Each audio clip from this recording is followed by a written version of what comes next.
Okay, so this semester I took a class about orality. I'm a Bible major, and we have not only classes about the Bible and scripture and learning how to do that. Wow, my reflection in my glasses is insane. But we also have classes on how to teach. So depending on what your focus is, you might take a pastoral ministry class, you might take a preaching specific class, or in my case, you might take a class called Orality, and many of the students at our university do. And this class is focused on how to teach scripture to oral learners. So let's talk about that for a second. An oral learner is somebody who learns better by communication that isn't writing. So that could be videos, podcasts, lectures, things like that, but primarily they're story oriented. So this is way bigger than just like what's your learning style kind of thing that we, maybe you've taken a test in school or something, but this is an idea of like a fundamental difference in system, because there are still cultures in the world that don't have written language. In fact, in this class we learned that over 60% of the world's population learns best orally, and some of that is people like me who are, I can read, I can write, I can learn from those things, I enjoy those things, but they're not my primary best way of receiving information. I'm always going to learn better from a discussion or a story told to me or a video I watch, or even just a conversation of someone explaining something to me. That's going to go better than like a formal lecture or a textbook or something like that. And even when I read, the books that I want to read are all stories. Textbooks just don't compute. And so that's one kind of orality. That's actually called secondary orality, which means that you are in a print, we call it chirographic, which is a culture that reads and writes, values the written word in education, all this stuff, like us. But I still prefer oral means of learning.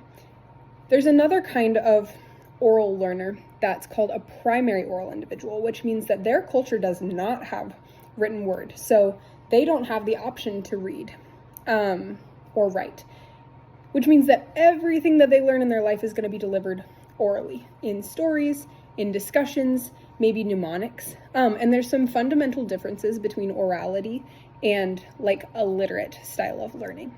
Alliterate, not illiterate. Illiterate. So in an oral means of communication, you're going to see more repetition.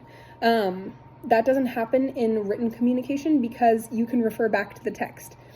In orality, you repeat because your audience is listening to you. All their opportunities to receive and remember information are in the moment. And so you need to tell them again and again and again because they can't just refer back to that last phrase. So we'll see recurring concepts. We'll see maybe a phrase that's thematic. I think of poetry when I think of orality, and that poems often emphasize a point via repetition. So there might be that one line that's repeated over and over again, those things that are really important that you want to stick, you're going to have to say more than once.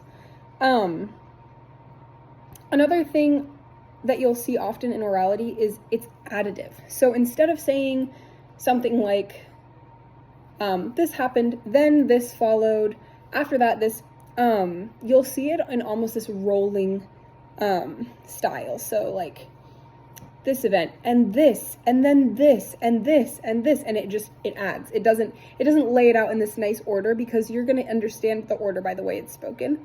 So that's a bit of a difference. Yeah,